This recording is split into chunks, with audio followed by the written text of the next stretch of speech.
It is the highest mountain in the Alps. But deep inside the icy slopes of Mont Blanc are hidden lakes. A secret water world that is stunningly beautiful, but deadly. 100 years ago, one of the mountain's hidden lakes burst forth, sending a wave crashing down toward the villages below.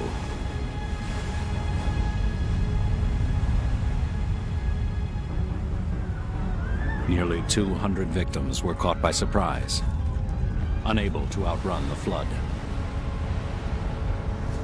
2 days later, rescuers were still plucking bodies from the mud. Dozens were found inside buildings, ripped open by the deluge. The chapel, which was damaged but survives today, bears witness to the horrors that took place. Here, historian Jean-Paul Gay looks for clues to a tragedy that no one fully understands. Ice experts have also come to solve this 100-year-old mystery.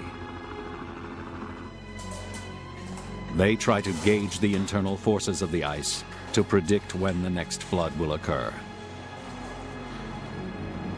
They're descending into frontiers never explored. C'est un risque inconnu, complètement inconnu.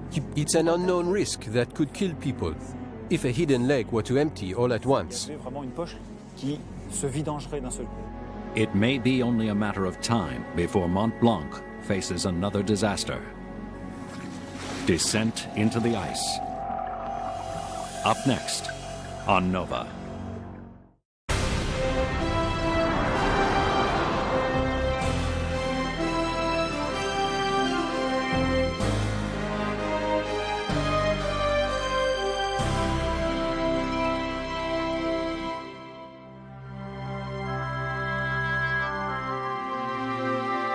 Major funding for Nova is provided by the Park Foundation, dedicated to education and quality television.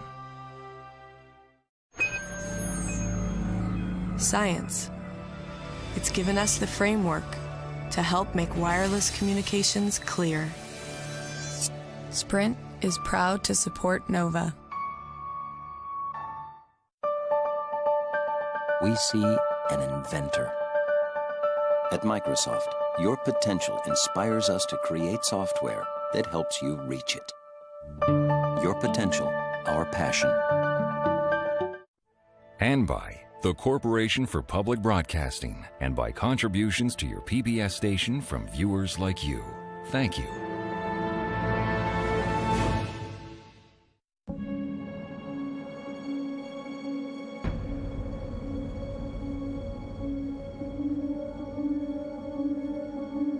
Mont Blanc towers above Europe, the apex of France, Switzerland, and Italy.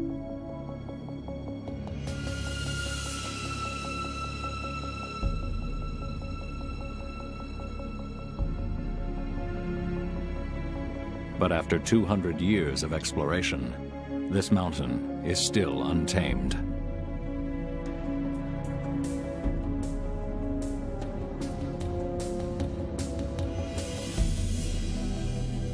It's a vertical landscape where ice laid down in the last ice age carves a path through sheer bedrock.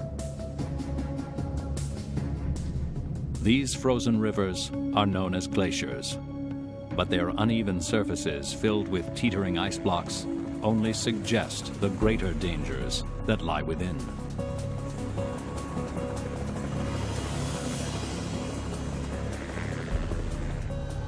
Luc Moreau is a glaciologist who lives and works on Mont Blanc. He knows the mountain inside and out. We are facing one of the great natural wonders of the planet. This mountain makes you realize just how small we humans really are. It's alive, ever-changing, always surprising. C'est vivant.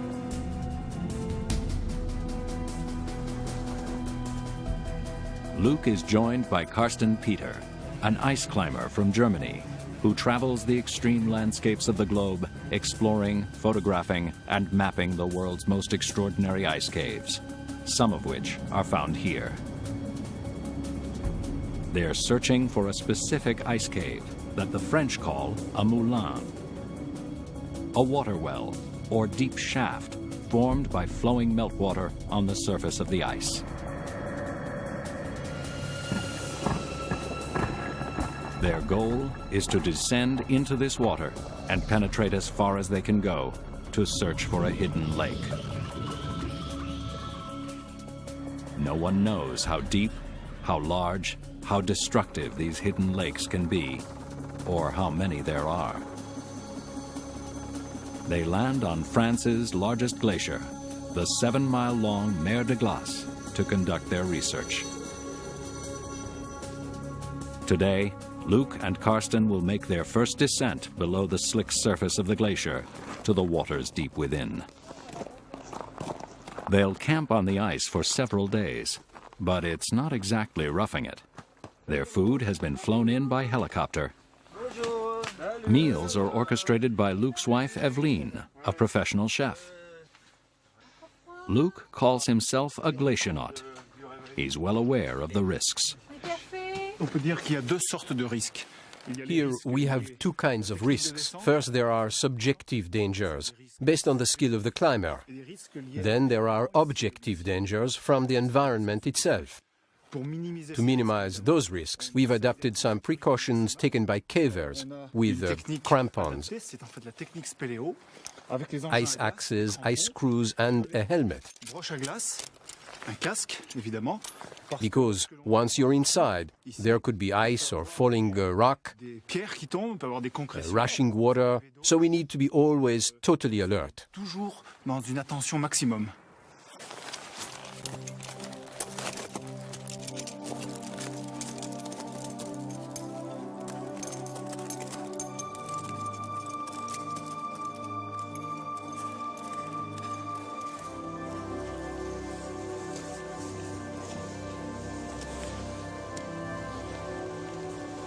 60 feet wide at its mouth, the water well is a vertical cave, tunneling 85 feet down to a deep reservoir fed by 2 waterfalls.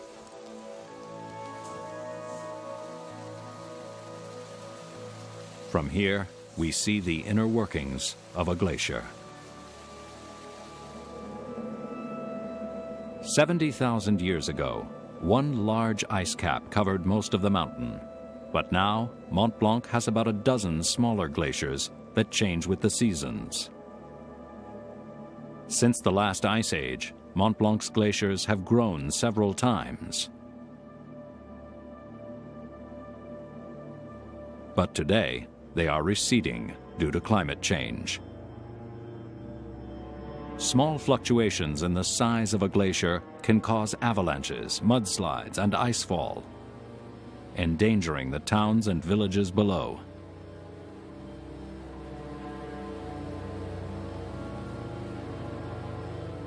But the ultimate danger may be from a hidden lake. They are undetectable under the ice, and the only way to find one is to travel inside the glacier as far as is humanly possible. On the Mer de Glace, the ice is 1,000 feet thick.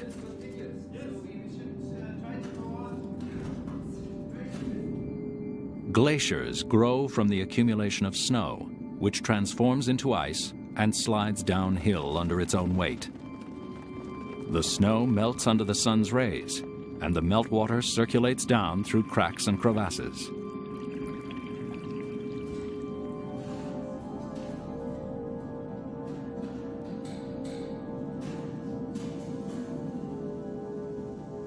On some glaciers, water will find a fault in the surface and plunge downward through the weakness, carving out a deep shaft. These are water wells, and they act as the starting point for tunnels of meltwater that flow inside the glacier.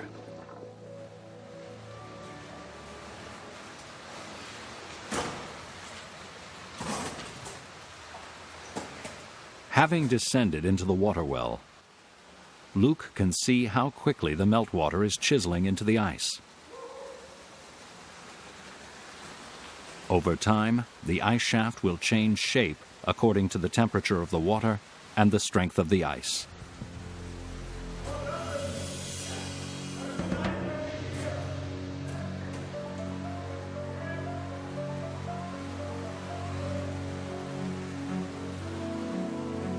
Today, remarkably, both the ice and water are the same temperature. With the ice close to its melting point, it is unstable and dangerous to climb. On a de la glace qui est à 0 degré de température. Here the ice is 0 degrees centigrade. Quelques semaines plus It's tard, not cold ice, we call it temperate ice, that will change its shape with the inflow of water. Over time, the water well will enlarge, the ice will become pitted, and the reservoir may fill up completely. We're lucky to be able to explore this cavity, because it's changing every day. ça évolue très rapidement.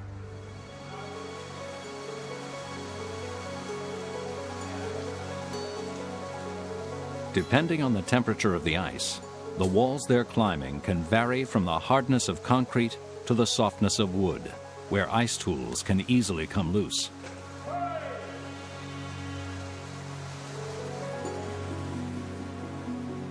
At the surface of the water, they decide to venture further into a small tunnel to see if it leads to a hidden lake.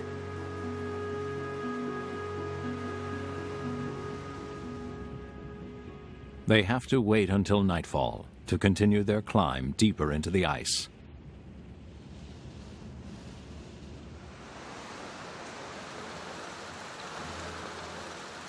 Luke and Karsten enter the tunnel, 85 feet below the surface of the glacier.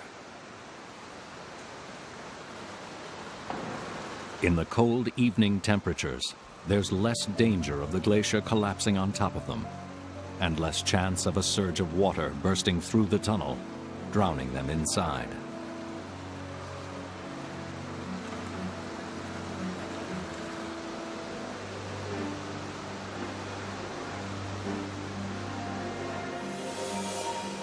They risk capsizing in their inflatable raft.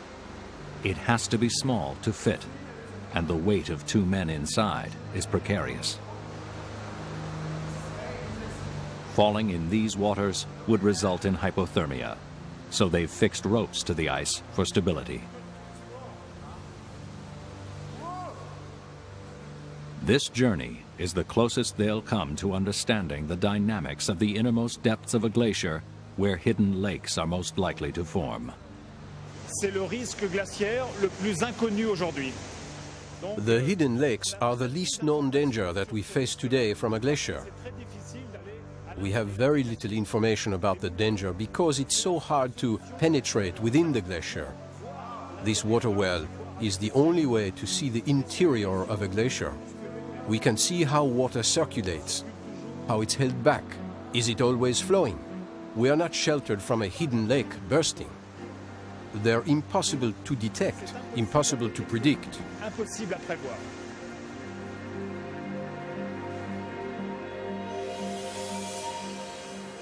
They travel over 250 feet into the glacier, further than anyone has gone before.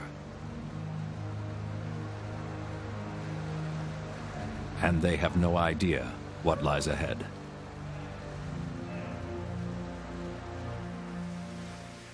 Luke is looking for signs of a hidden lake, held in place by a barrier of ice.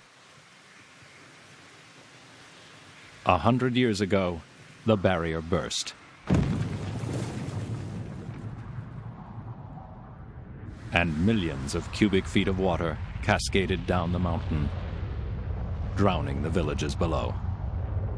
The thermal baths in nearby Saint-Gervais was where the greatest loss of life occurred. Visiting the now rebuilt spa, historian Jean-Paul Gay has pieced together the moments that led up to the deadly flood. En It's 1892 in early July, and there are 300 people staying here. Spa guests, but also staff, caterers, chambermaids. It's like a little town down at the bottom of this gorge. They're getting ready for a nice evening at the resort. A pianist has come from Geneva to give a concert that evening. It's a place where people come for treatment. They come to enjoy the waters. In the 19th century, people ate a lot in France. They liked good meals, and of course this played havoc with their health. And so every year they would come for 2 or 3 weeks for the waters of Saint-Gervais. They would drink the water, they would take baths, they would take showers to try to improve their health. July 11th was a very hot day, and the spa guests sought out ways to cool themselves off at a nearby waterfall.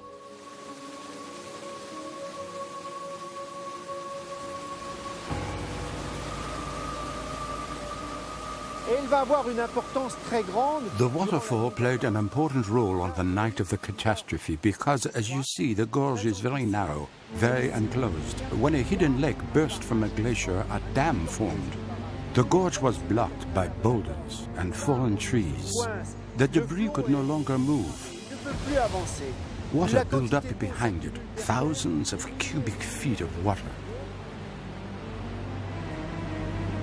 In a split second, the dam of debris dislodged, sending a wall of horror down upon the resort, smashing the buildings to pieces. A wave of suffocating mud enveloped the lower floors of the spa, and it all happened without warning. All of this takes place in the dark of night. They have no idea what is happening to them. The people would have simply been crippled with fear.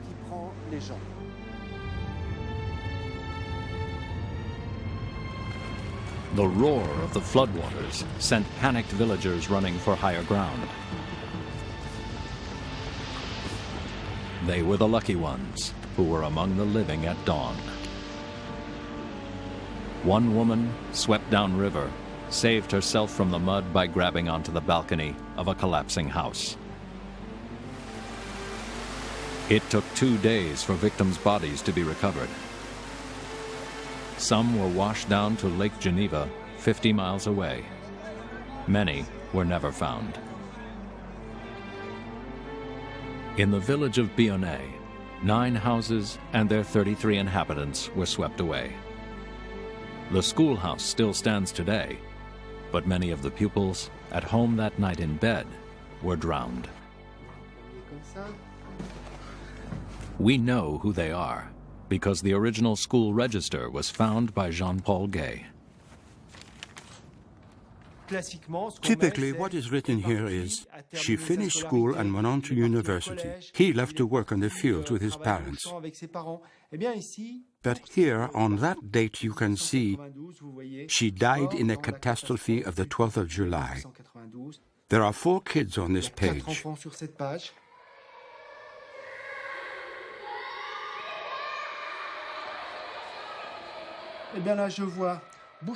I can see Victorine Bouchard, who was born in 1886, 7th of August.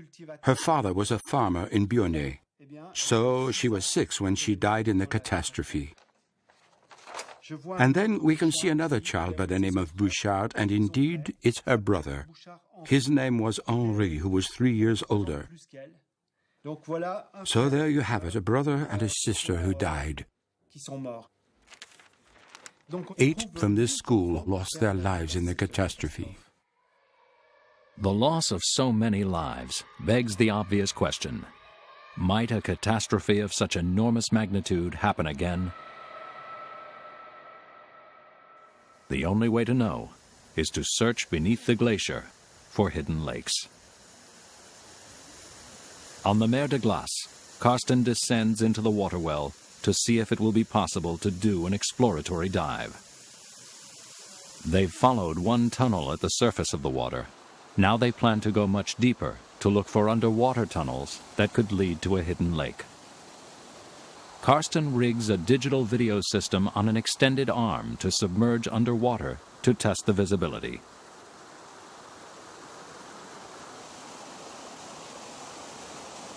He wears special goggles that project the recorded image onto the lenses before his eyes.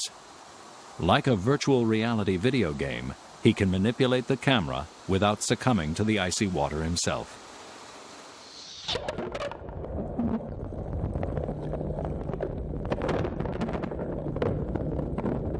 Before doing a real dive, Karsten needs to know how clear the water is and make sure that there are no large cracks that could suck him unwittingly into the glacier. For me, it's just another world. To dive into another world, you can't see it from the outside exactly. How, for example, the visibility is, how the crystals, how the formations, how the whole situation is. So it was good to have this preview with a remote TV cam, just to judge if the effort of a diving expedition is justified. Luke descends. With a rock attached to a rope to measure the depth of the water well. This will help Karsten gauge how deep he should be prepared to dive. The weight of the rock should be enough to anchor the rope to the bottom of the shaft. Boy, it looks very, very deep. The rock hits bottom, and Luke marks the surface level with red tape.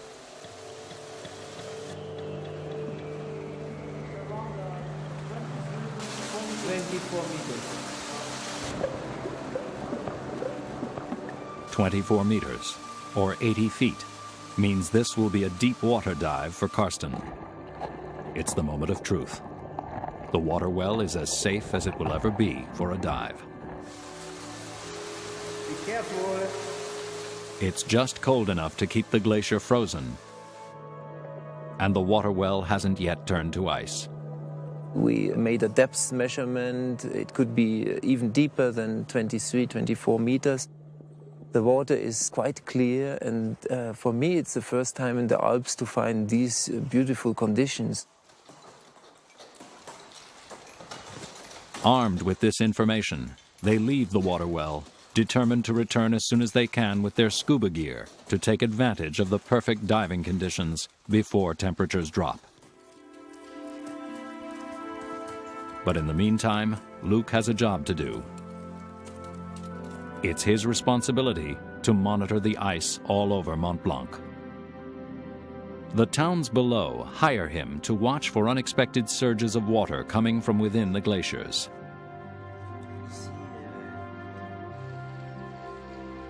His commute is one of the most beautiful on Earth. He takes a gondola to an elevation of almost 7,000 feet. His dog Poppy, a husky mix, is always at his side as he ascends to the Argentière Glacier, the second largest in France.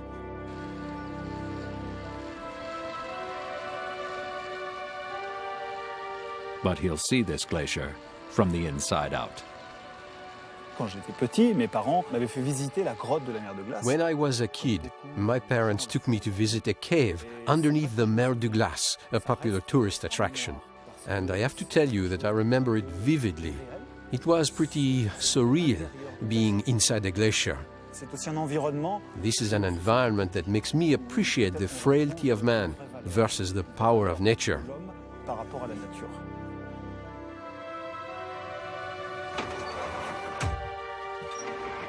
Luke works for a hydroelectric company, which has built one of the only underglacier labs in the world. Here, a labyrinth of man-made tunnels extends deep inside the glacier.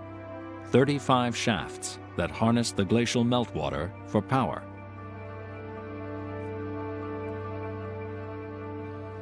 Le mouvement. My work here is to measure the movement of the glacier and determine exactly where the water flows.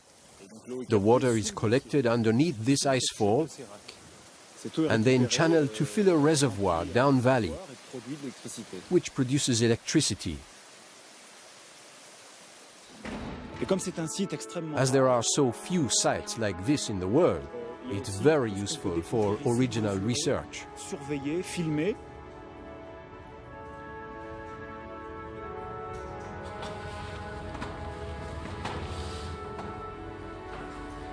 Luke and Poppy have to climb over 600 steps each day to get to the heart of the glacier.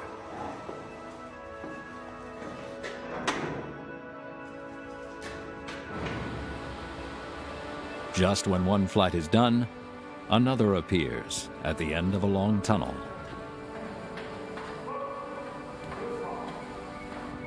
And finally, a large cavity beneath the ice where a river of melted ice flows over the bedrock.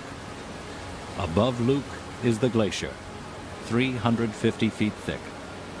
Here, Luke can measure the movement of the ice with a bicycle wheel mounted on a cantilever. By speeding up his video record, we can see 5 months worth of ice flow.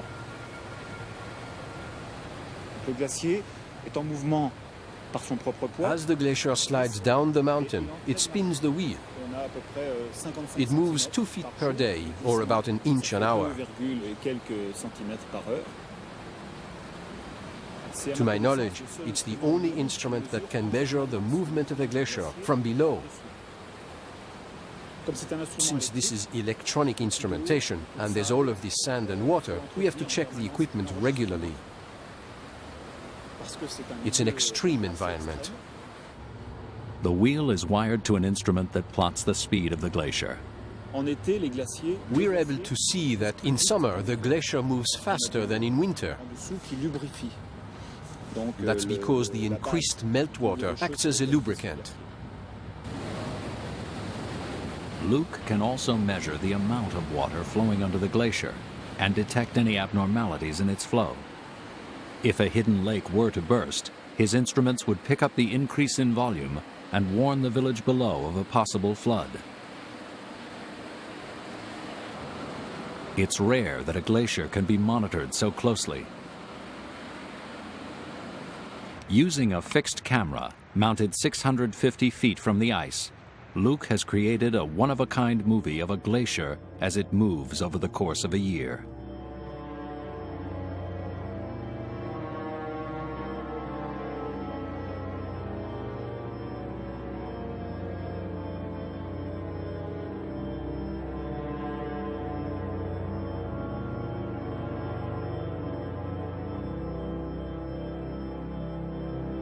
One valley to the south lies Mont Blanc's greatest glacier, the Mer de Glace, the Sea of Ice.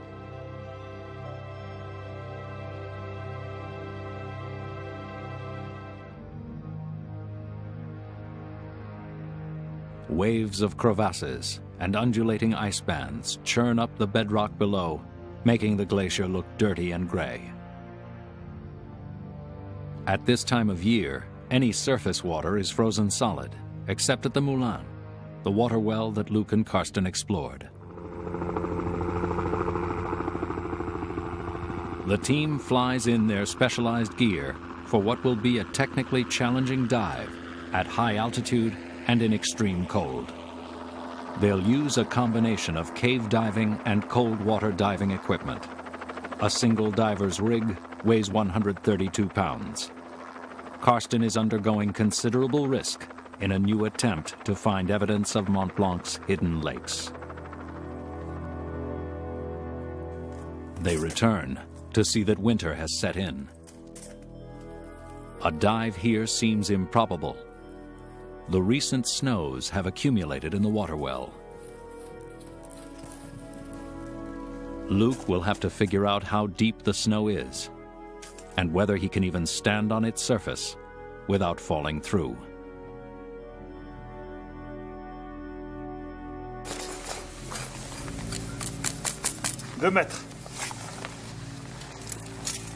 He's clipped into an anchored rope so he can be pulled out in case he breaks through the snow into the water below.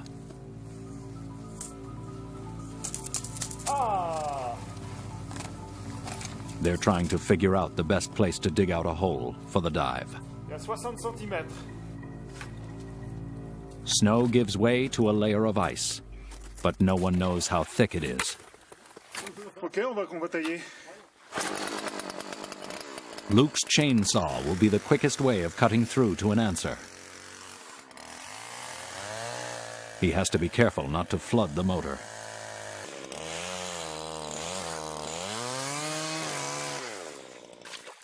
The goal is to make a hole wide enough to enter.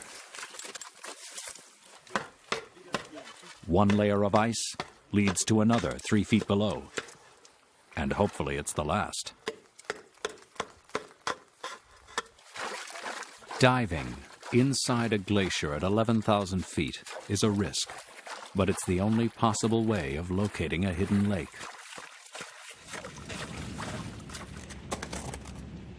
To beat the sub-freezing temperatures, they work into the night.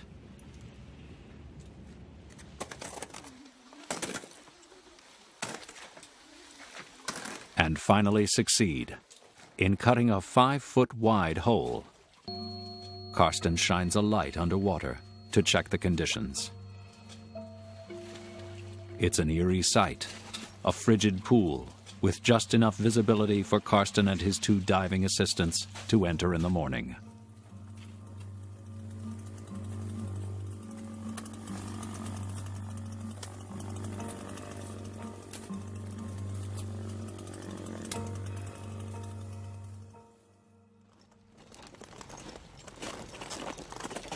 Dawn brings with it a strange sight. Men in diving suits, wearing crampons while rappelling into an ice shaft high in the Alps. This will be the first underwater dive ever done on Mont Blanc. It will be a little process now to bring all the luggage down. So we have very heavy diving equipment. Some of these equipments, they weigh more than 50, close to 60 kilograms. So it's really a hard work first. Okay. Tire un peu. Okay. The heavy tanks are lowered down first. They're handled carefully because gas under pressure can be highly explosive. The depth of the water requires them to breathe nitrox. We dive here with nitrox. This is a mixture, an enriched mixture. At a certain pressure, the oxygen becomes toxic, and so you have to beware. You have to have a diving plan, and you have to behave according to your mixture. The mixture has more oxygen than nitrogen to reduce the time they'll need to spend on their way back up to the surface decompressing after the dive.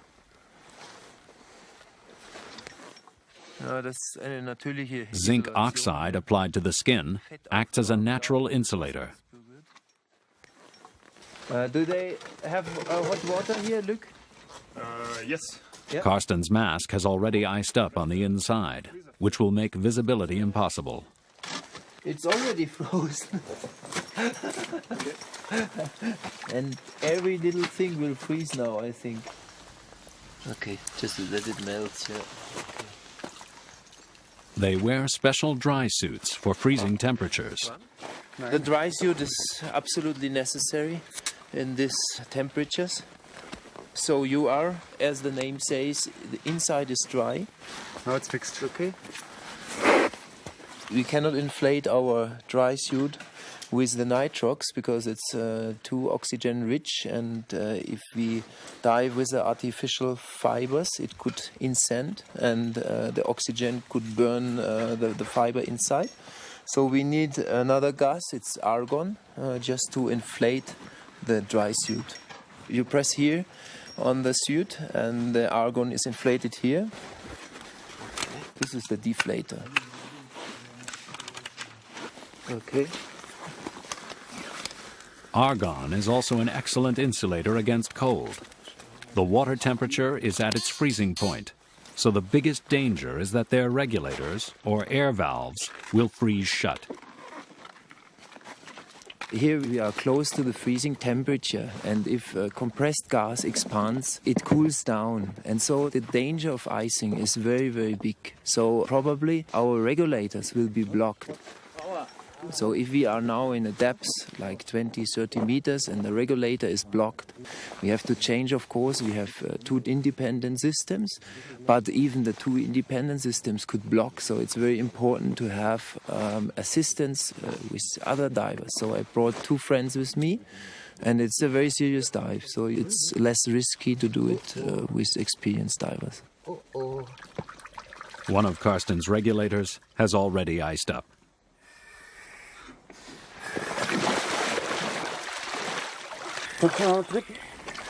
A regulator that's frozen open will allow all the precious air needed for the dive to escape.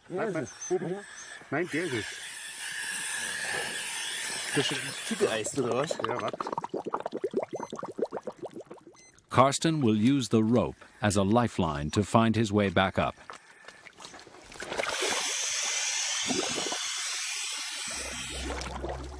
He descends into the water well to take an initial look.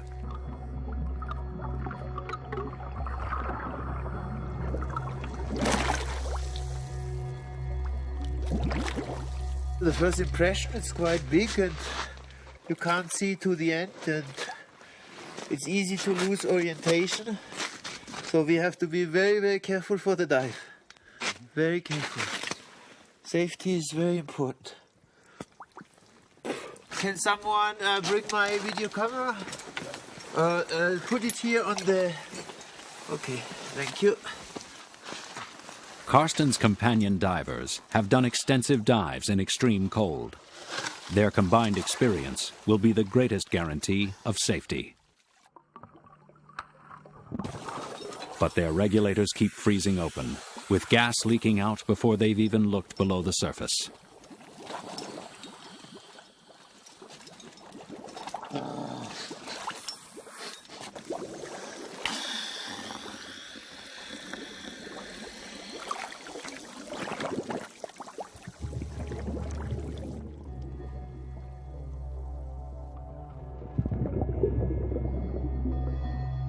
Each diver has a lifeline to follow as they descend into the unknown.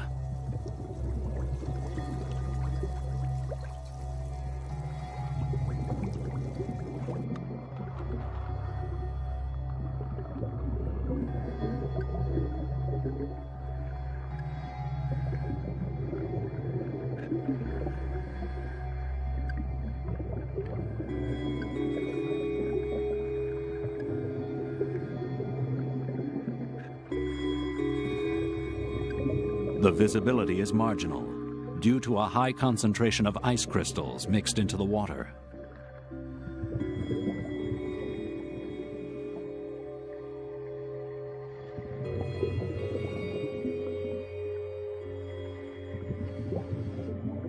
One of Karsten's assistants checks his handheld thermometer and records a water temperature of minus 0.7 degrees Celsius. It's remarkable that the temperature is actually below freezing in a pool of water.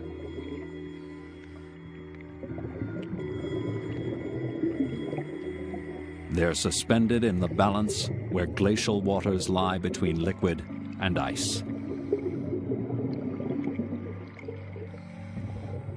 What they're seeing is a cross-section of glacial ice.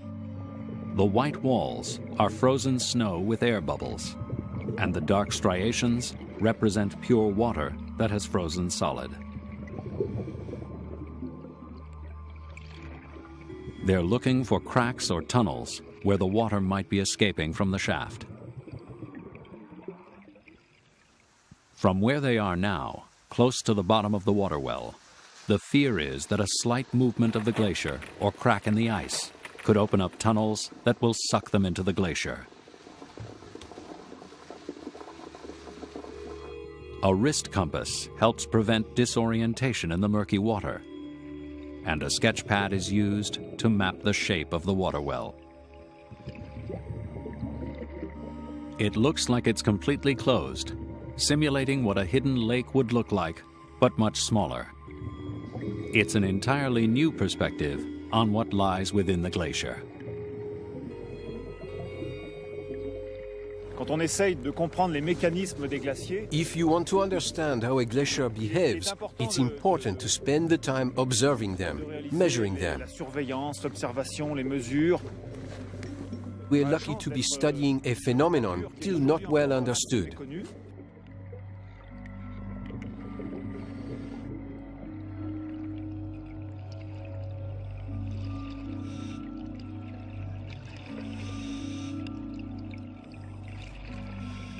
But formations like this are not permanent. As the glacier shifts, small cracks could appear, and over time the water would drain out. But something much more powerful happened in Saint-Gervais 100 years ago, when the ice walls surrounding an enormous hidden lake burst, releasing millions of cubic feet of water. But today, all is well. Like a jacuzzi in the ice, the bubbles are a reassuring sign, unless frozen regulators are leaking excess gas. 80 feet, that's quite deep. Their dive plan has reached its time limit. They have to come to the surface now or succumb to decompression sickness.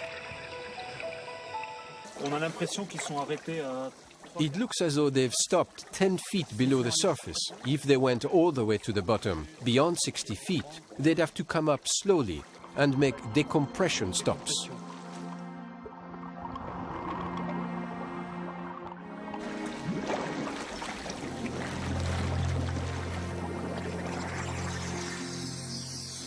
Karsten surfaces first, and it's clear that he's using his backup regulator as the other one leaks loudly. Can you please close the bottles? Okay. Okay. Oh shit. Probably I froze my lips. I had ice in my mouth. Ooh. Karsten's lips, the only part of his body exposed to the icy water, are frozen, and he's worried he has frostbite. Okay. Mark, everything okay? Yeah. Bei dir? Ist alles okay? Automat. He's the only one who is okay, but he has similar problems too. With 6 regulators among the 3 of them, only one remained as backup by the end of the dive. The team has gone where no one has been before, diving in a frigid pool of water 80 feet beneath the ice.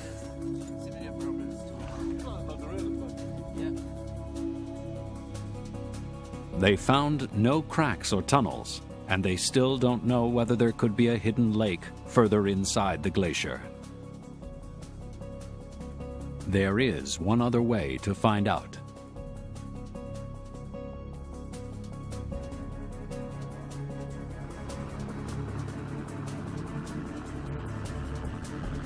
But they'll have to return when the weather is warmer and the meltwater on the glacier starts flowing again.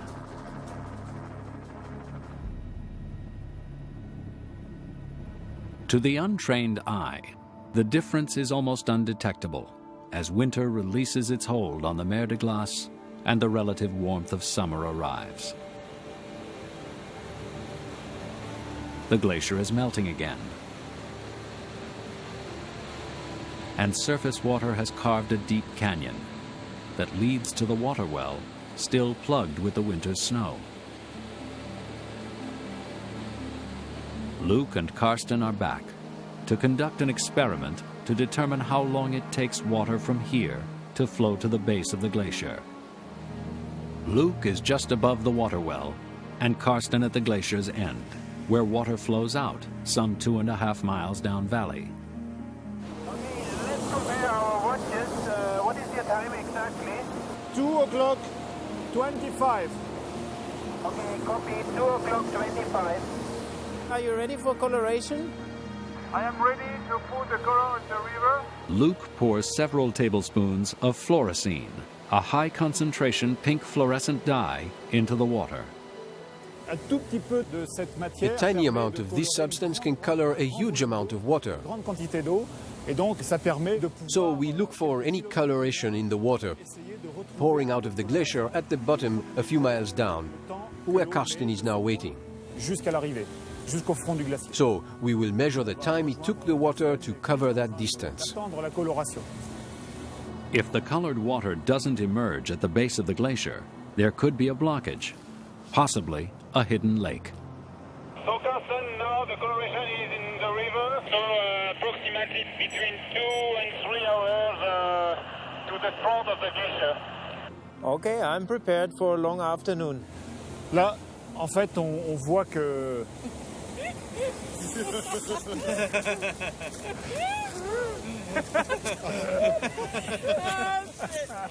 La dernière fois qu'il y a eu une opération de ce type, The last time this experiment was performed was 100 years ago, when they found it took 2 hours for the water to travel from here to the bottom of the glacier.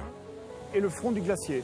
Et Glaciologists were able to show that water takes twice as long to travel inside the glacier than it would in an open stream. sous les glaciers. Okay, have a good day. Thank you.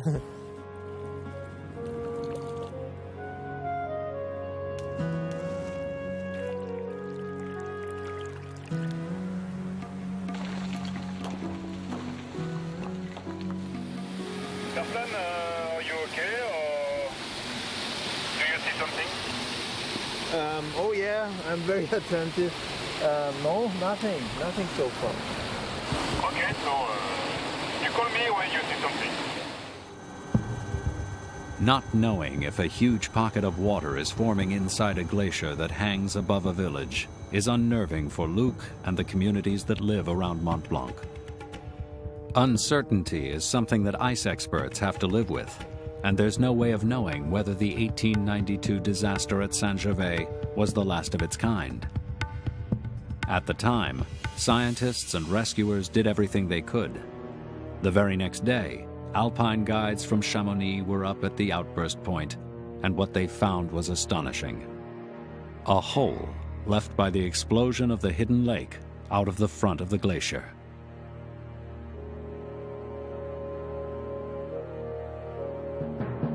When the water drained out all at once, the roof of ice over the hidden lake collapsed, leaving a perfectly round sinkhole in the ice.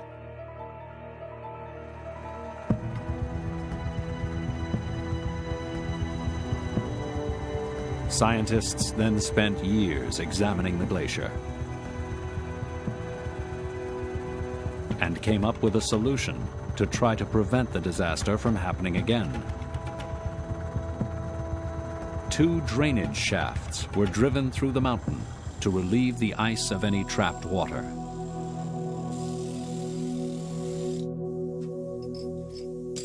The drainage shafts are still maintained.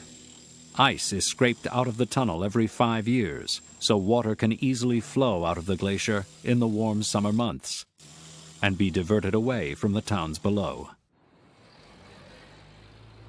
But no town in the Alps is completely safe. Small pockets of water burst all the time, and there's no way to rule out the threat of larger, potentially damaging hidden lakes. The best safety measure would be to find a way to predict where they are, as Luc and Karsten are trying to do.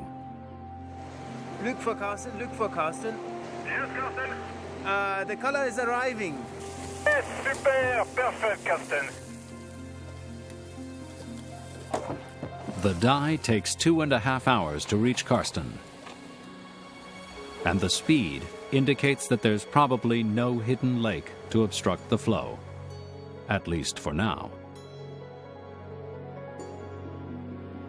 Having completed their research, Luc and Karsten rope up to climb the last 5,000 vertical feet to Mont Blanc's summit.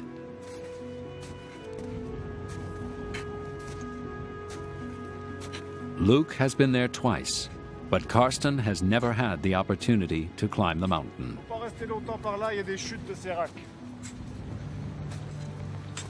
They start from the Mer de Glace.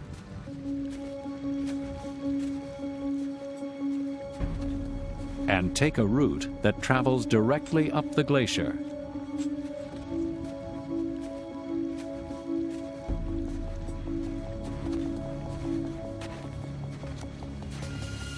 passing giant ice blocks, caves, and formations caused by the rays of the summer sun.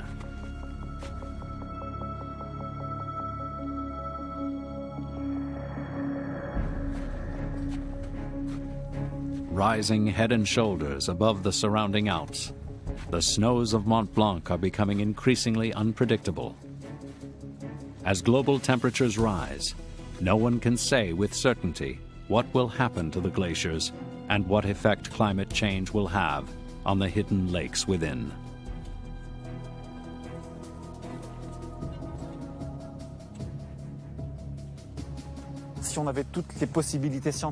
If we had all the scientific tools to detect a hidden lake, it would be very useful. Because hidden lakes are the most unknown phenomenon in the Alps. Luckily, they're very rare. So, today it's not a huge risk, but it's an unknown risk that could kill people if it were really a hidden lake that emptied all at once. Because there's a lot of people downstream from the glacier. If we could see it, we could better understand the phenomenon, how it's created, how it evolves, and then how it can become a hazard.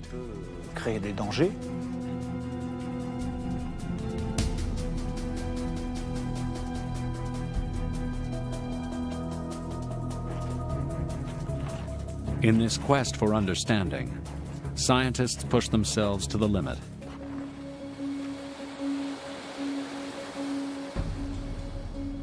They explore the tunnels formed by rushing water deep within a glacier. They penetrate down to the bedrock in man-made shafts to plot the speed of slowly moving ice. It's a dangerous business, and no one knows whether it will solve the mystery of the unpredictable waters of Mont Blanc.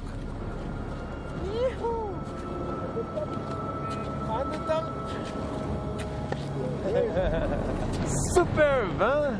Super.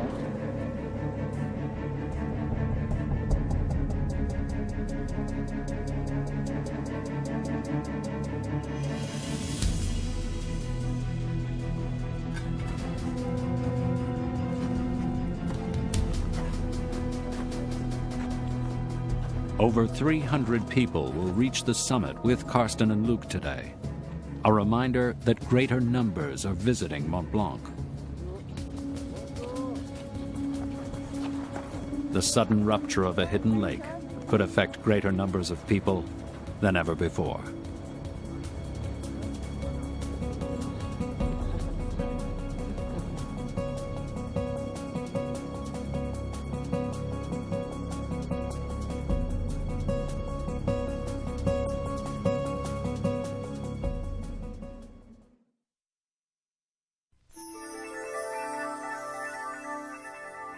Glacial hazards take many forms.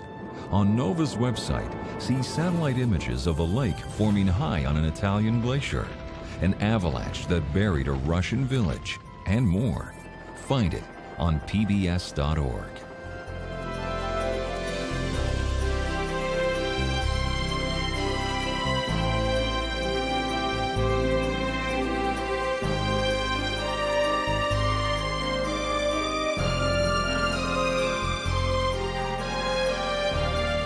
To order this show or any other NOVA program for $19.95 plus shipping and handling, call WGBH Boston Video at 1-800-255-9424.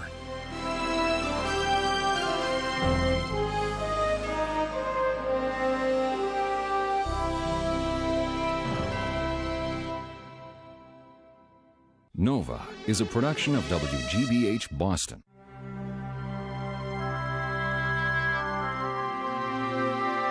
Major funding for NOVA is provided by the Park Foundation, dedicated to education and quality television.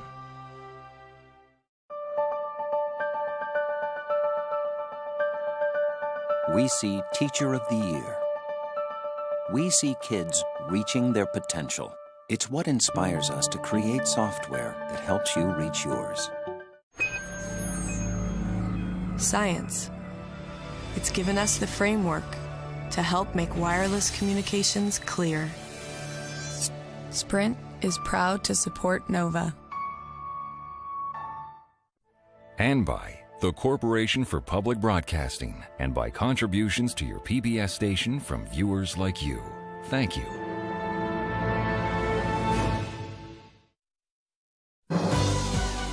We are PBS.